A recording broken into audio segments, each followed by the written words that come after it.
It's us again, Negosyanteng Nurses, and we hope that you had a great day today. But anyway guys, it came lang, biglaan lang itong topic na to kasi pinag-uusapan namin is yung about being a business owner or being nurses turned to business owners. So ngayon, to help you na maybe some of you kasi nag-think or nag-iisip na for example, di ba, professional ka, isa kang nurse, isa kang teacher, whatsoever, and then you wanted to become a business owners like us. So, paano yung transition? Di ba?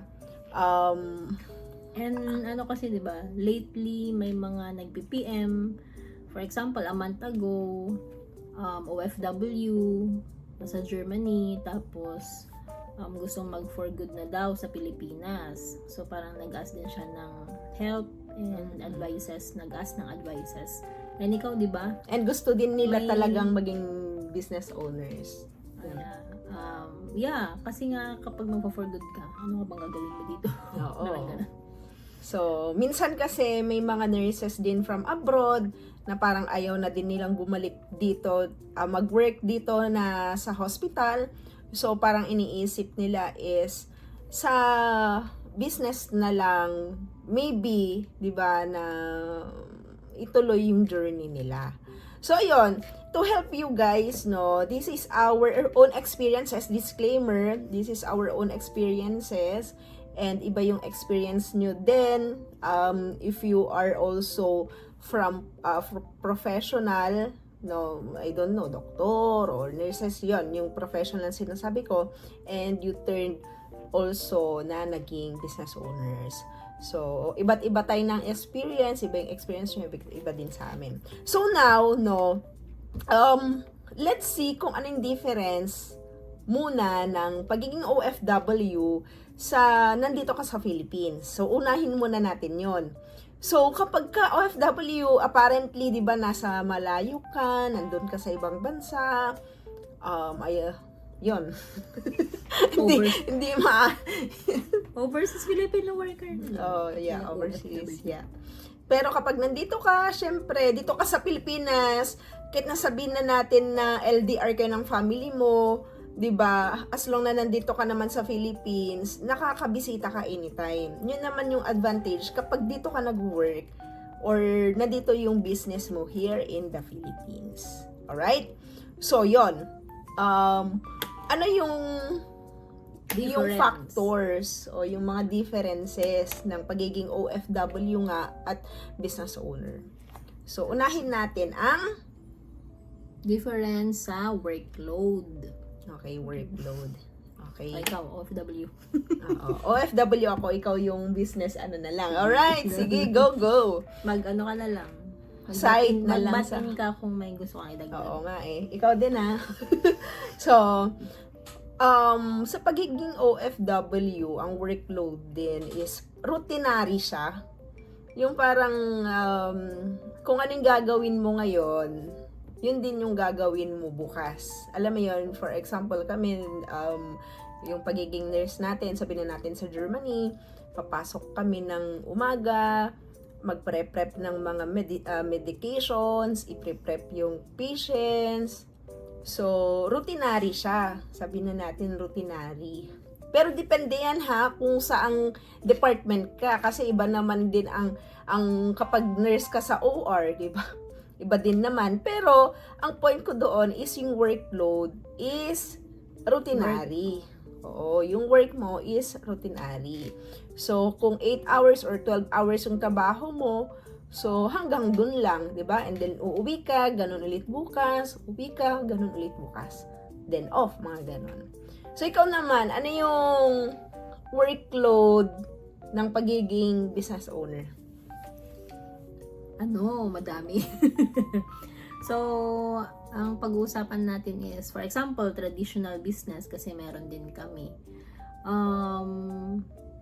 Parang yung workload is food business, sabihin na natin. Food business. Food business. Kasi nung nagsisimula kami, talagang mabigat yung workload.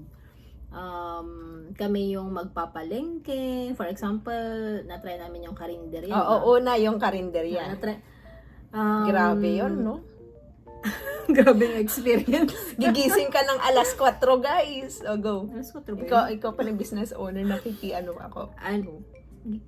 Gigising Ako, tayo ng ikaw lalo. pala, gumising ng Kasi alas 4. nagluluto ako, guys.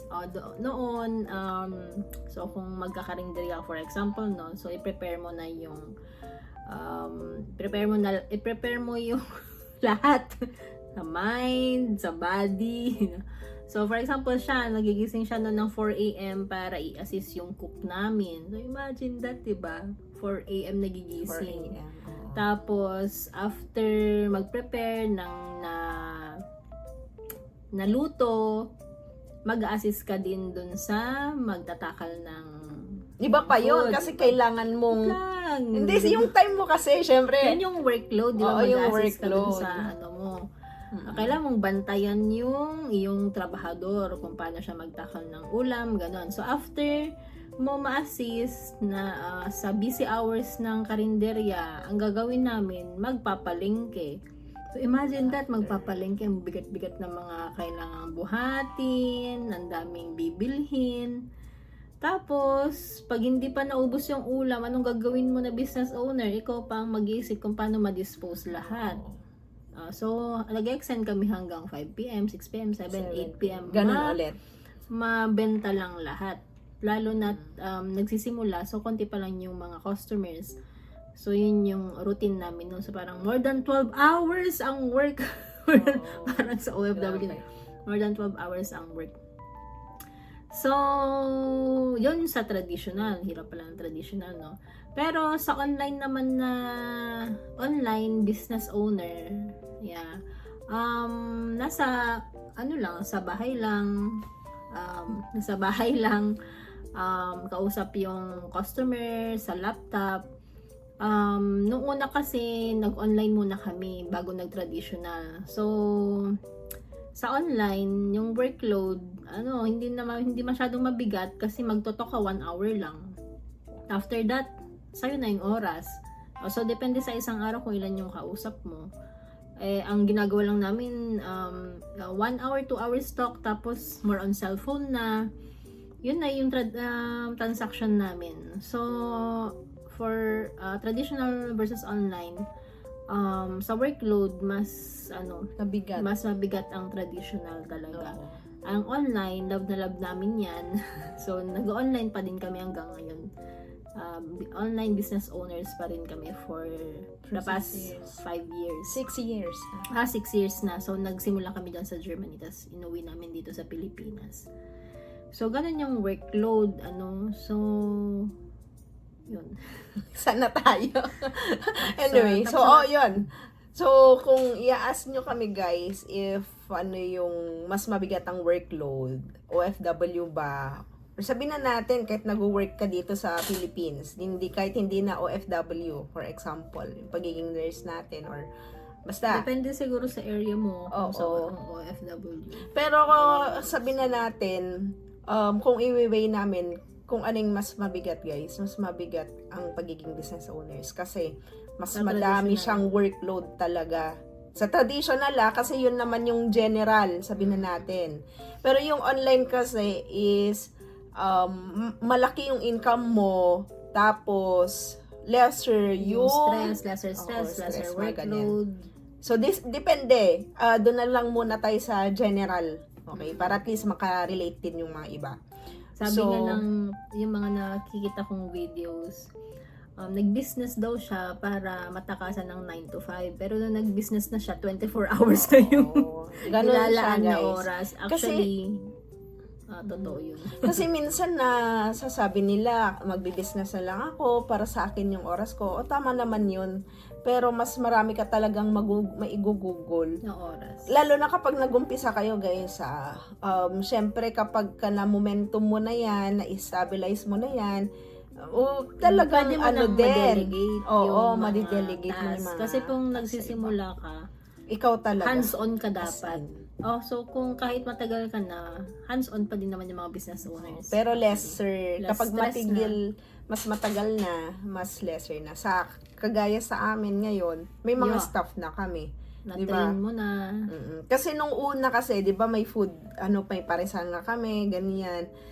Inaal talaga namin paano magluto, paano lutuin yung products, paano yung oras ng preparation, mga ganon. Kasi kapag may staff ka na, alam mo na kung anong ituturo mo at ikaw talaga yung magtuturo sa kanila. Kasi minsan may mga staff na sila pa yung 'di ba, na magtuturo sa iyo, where in fact we learned na hindi dapat ganun. Dapat alam mo kung ano yung business mo. Kasi kung i-delegate mo lang sa kanila, what if magkasakit sila, may mangyari, 'di ba? Magsasarado ka. So dapat alam mo kung anong business mo. Okay?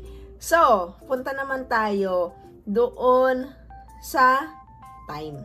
Okay? Yung time kasi marami yan eh. Time sa family, time sa sarili mo, 'di ba? Time sa karelasyon mo, sa children mo, mga ganyan.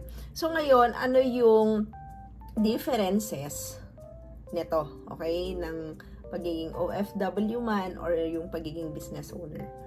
Alright. So, ngayon, being an OFW, nandun ka sa ibang bansa, malayo ka sa family mo, video call sa chat or sa video call mo lang sila nakakasama, tapos minsan once a year or every 2 years ka nakakauwi or every 5 years pag minsan, 'di ba, pag nasa North America minsan 5 years 'yan. Saka lang sila mag-iipon pa 'yan. 'Di ba? So, medyo limited lang yung time talaga para sa family. Sabihin na natin kasi for yung yung face to face yung nakakasama mo talaga. Okay? So very limited lang yung pagiging OFW dun sa family. Okay? Yung time naman sa workload, yun nga yung sabi ko sa inyo, kapag 8 hours, 12 hours lang kayo, tapos ganun ulit, kinabukasan, may konting OT, ganun. So, hanggang dun lang. Yan yung point ko, hanggang dun lang. 8 hours, 12 hours, uwi. Ganun. Okay? So, sa self naman, sa experience ko na nag-work abroad,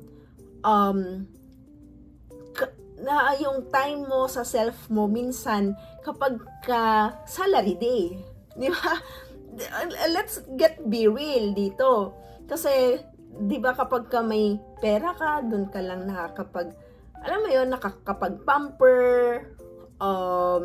nakakabili ng sarili mong gamit, ganon. Kapag nagpadala na, wala ng pera, hihintay ulit ng panibagong time for yourself, di ba?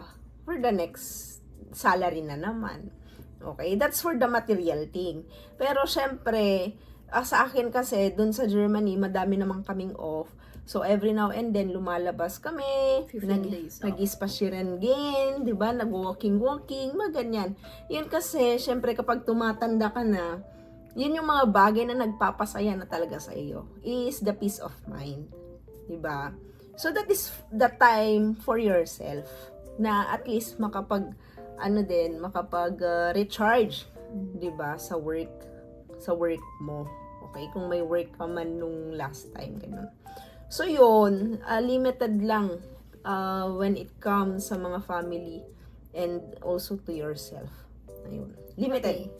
Yun. How about business owners? So, sa traditional business owners like us, so, nung nagsisimula, yun nga, yung time is more than 12 hours ang nagugol namin sa traditional kasi nga, nag-uumpisa pa lang.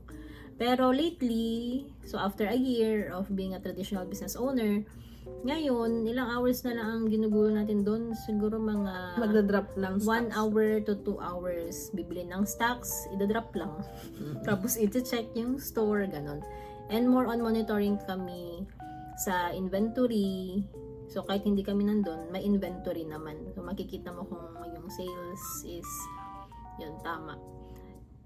So may CCTV din kami doon. So imagine nung nag-uumpisa kami, talagang kami ang nagtitinda, no? Or kung may staff, pino-supervise pa namin. So yun yung sa time. Sa online, yun yung sinabi ko kanina, konting time lang, pero malaki yung return. I mean yung income. And then, so business owner ka, no? So wala kang fixed time na mag-work ka, for example, kung this present, no? Walang fixed time na ganitong oras tayo depende sa'yo kung kailan ka magbadala ng stocks. Yun yung maganda. Ko hawak lang. mo yung oras mo. For example, ngayon, di ba, alas 12 na. Tama ba? Yan, mag-alauna na. So, nasa sa amin kung after this, matutulog na, or mamaya pa, gigising ng mga alas 7, alas 8, alas 9. Yun naman yung maganda sa pagiging business owners. Hawak mo talaga yung time mo. Pero, yun nga yung sabi nga namin, kapag ka nag-umpisa ka talaga sa business, medyo mahirap talaga siya. Kasi kailangan hindi mo pahawak. Hindi mo pa talaga hawak. No? I-segue ko lang dun sa pagiging OFW or kapag nag-work ka, 'di ba? Kailangan mong pumasok ng alas 8, kailangan mong gumising ng alas 6. Ganyan, kasi malilate ka, kailangan mong habulin yung oras mo. Yun naman yung difference kapag nasa business ka. Pag nasa business ka talaga, hawak mo yung oras mo. Nakakatulog ka ng 8 hours, mga ganyan. Pero minsan talaga, may mga times din na matutulog ka ng, lalo na talaga kapag nagumpisa. As in, 5 hours lang tulog mo, 4 hours lang tulog mo. Yun. So, nung nag-uumpisa kami sa business, sa traditional, yung time na, for example, gusto mong mag-out of town, parang hindi pwedeng sabay kami, wala sa na magmo-monitor. Parang ganun. So, parang hindi kami makabakasyon dati. Kasi nga, nag-uumpisa, so minomonitor lahat. Pero, ngayong, after a year, ayun, nagawa naman namin mag-vacation ng 1 week. So, hinayaan namin yung staff namin na silang Kasi bumili. alam na nila. Sila rin ang bumili ng mga kailangan sa store. At mapagkakatiwalaan din naman kasi sila. Yes. Yun. So, yun. Hawak mo ang oras mo sa pag business owner ka, more family time. Yeah, more family time. Walang pumipigil sa'yo, guys. Yan lang yun. And kung gusto mong magbakasyon, for example, anytime. Oo. Hindi mo na kailangan mag-file ng leave. Oo. Hindi mo na kailangan magpaalam. Sa diba? sarili mo, paalam ka sa sarili mo. Oo. Kaya minsan, alam mo yun, yung parang iniisip namin na kailan ulit tayo pupunta sa Japan, 'di ba? Mga ganong bagay ba na hindi na namin iniisip paano ba natin sasabihin sa boss natin kailan.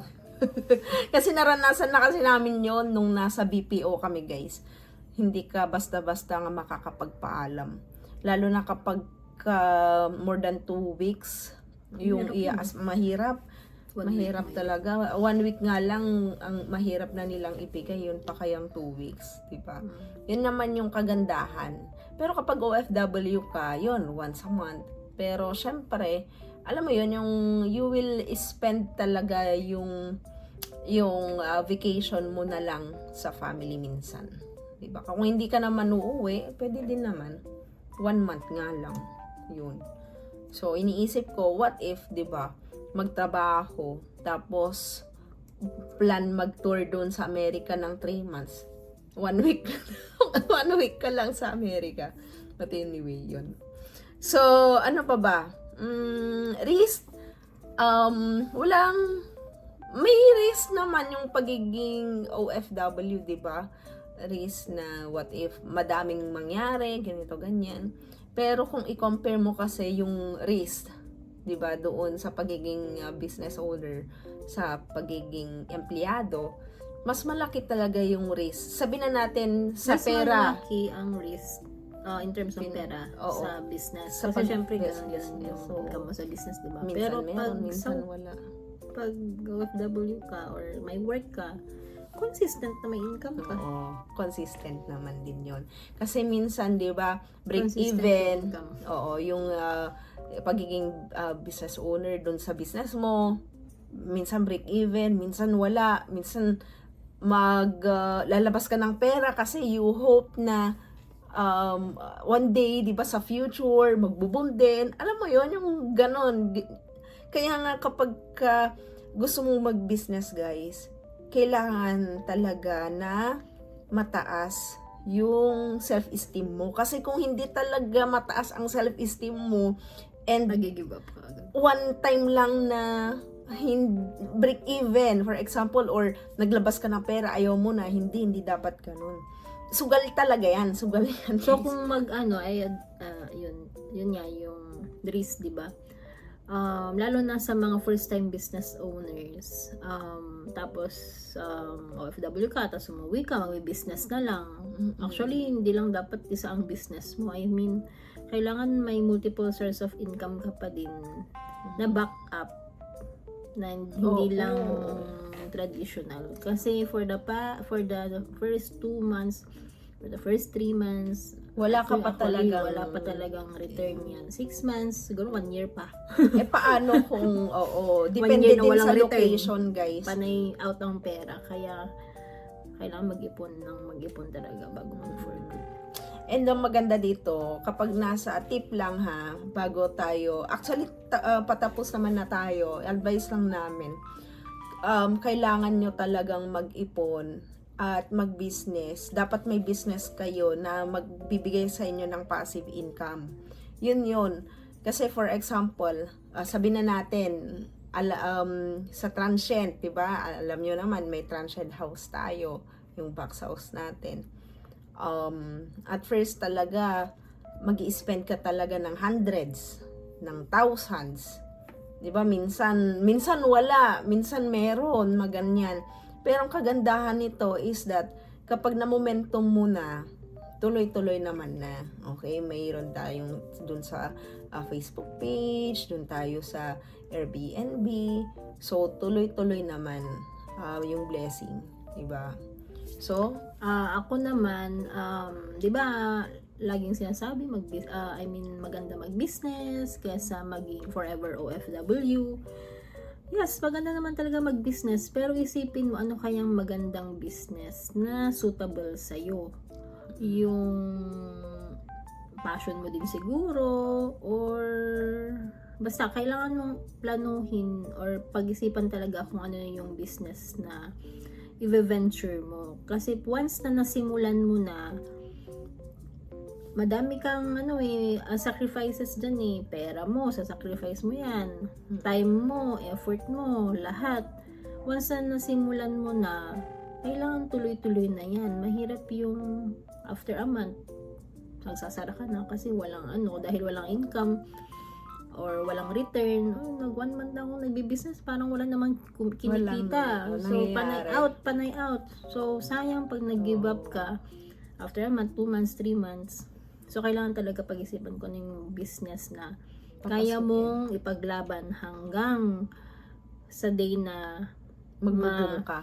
Na magbo-boom yung business mo. Breakthrough ka. Hanggang sa day na may return na.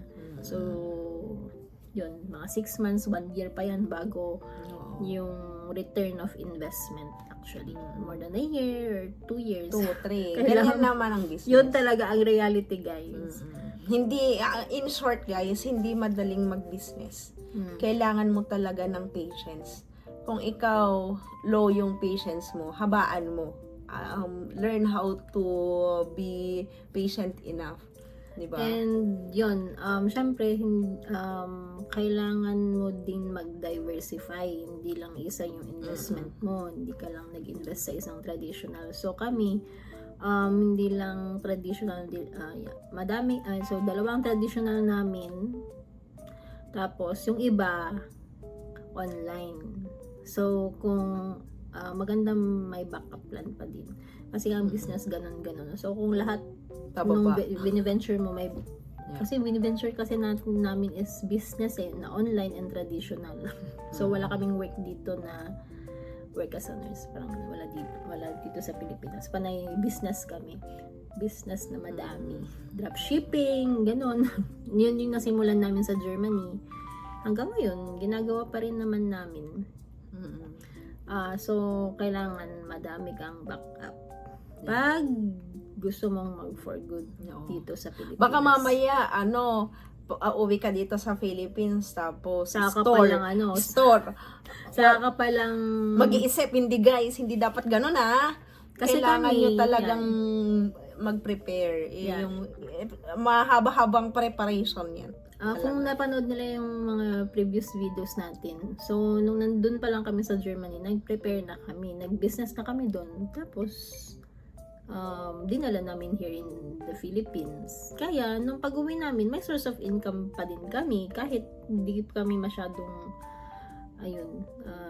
Disclaimer lang guys baka mamaya yung mga nasa Germany sasabihin. Kasi yun. Guys, ito tag nito, baka naman sasabihin, because of Germany kami ng Germany, doon kami nag-business. Hindi, I mean, alam mo yun, international kasi yung business na yun. So, naka-register siya dito sa Philippines. Okay? Na BIR yun, naka-BIR kami.